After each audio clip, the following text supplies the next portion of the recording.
اب دیکھنا چاہیے کہ اتفاق کن باتوں سے پیدا ہوتا ہے، نہ صرف اس بات سے کہ بیوی اپنے میاں سے محبت کرے، بلکہ محبت کے علاوہ اس کو میاں کا ادب بھی لازمی کرنا چاہیے۔ بڑی نادانی ہے اگر بیوی میاں کو برابر کے درجے میں سمجھے، بلکہ اس زمانے میں تو عورتوں نے ایسا خراب طریقہ اختیار کیا ہے جو ادب کے بالکل خلاف ہے۔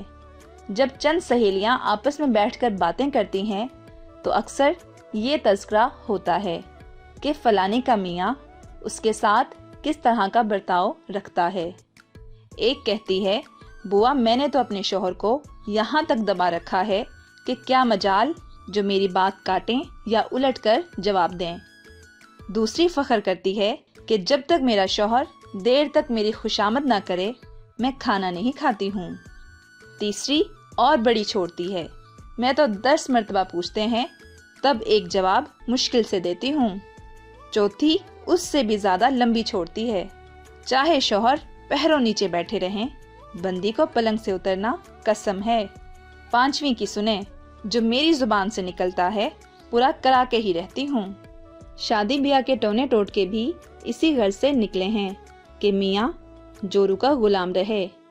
کہیں تو دلہن کے جوتے استعمال کر کے شوہر کے سرما لگایا جاتا ہے، اس کا مطلب یہ ہے کہ میاں عمر بھر جوتیاں کھاتا رہے اور چونا کرے۔ اور کہیں دلہن کے پاؤں کے نیچے پیڑا رکھ کر میاں کو کھلایا جاتا ہے، اس کا مطلب یہ ہے کہ شوہر بیوی کے پیروں میں پڑا رہے۔ ان باتوں سے صاف ظاہر ہوتا ہے کہ عورتیں مردوں کا درجہ اور اختیار کم کرنے پر آمادہ ہیں، لیکن یہ تعلیم بہت بری ہے اور ہرگز برائی اور نقصان سے خالی نہیں ہے۔ مردوں کو اللہ نے شیر بنایا ہے، اگر دباؤ زبردستی سے کوئی ان کو زیر کرنا چاہے تو ناممکن ہے۔ بہت آسان ترکیب ان کو زیر کرنے کی خوشامد اور تابعداری ہے، اور جو احمق عورت اپنا دباؤ ڈال کر مرد کو زیر کرنا چاہتی ہے وہ بڑی غلطی میں ہے۔ وہ شروع میں فساد کا بیج بوتی ہے اور اس کا انجام ضرور فساد ہوگا، اگرچہ عورت اس کام کو برا نہیں سمجھتی۔ اصغری بیٹی، میری صلاح یہ ہے کہ تم بات چیت اور اٹھنے بیٹھنے میں بھی اپنے شوہر کا ادب مد نظر رکھو۔ مذہب میں میاں بیوی کے متعلق بہت سے احکام ہیں، اور چونکہ تم نے قرآن کا ترجمہ اور اردو کے بہت سے مذہبی رسالے پڑھے ہیں، میں امید کرتا ہوں کہ وہ احکام تھوڑے بہت ضرور تمہارے ذہن میں ہوں گے۔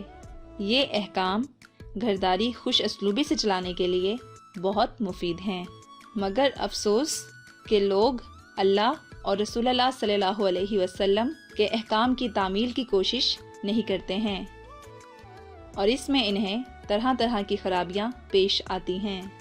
میں نے حدیث کی کتاب میں پڑھا تھا کہ اگر اللہ کے سوا کسی دوسرے کو سجدہ کرنے کی اجازت ہوتی تو رسول اللہ صلی اللہ علیہ وسلم کہتے ہیں کہ میں بیوی کو حکم دیتا کہ وہ اپنے میاں کو سجدہ کرے۔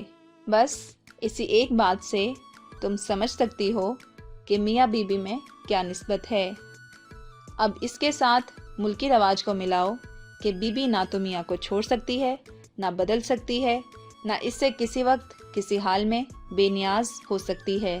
اس لیے بہتر یہی ہے کہ بیوی شوہر کی ہو کر رہے، اطاعت سے، فرما برداری سے، خوشامد سے، جیسے بھی ممکن ہو شوہر کو اپنا بنا کر عافیت کی اور عزت و آبرو کی زندگی بسر کرے۔ اس کے علاوہ اور کوئی دوسری تدبیر نہ تو ہے اور نہ ہی ممکن ہے۔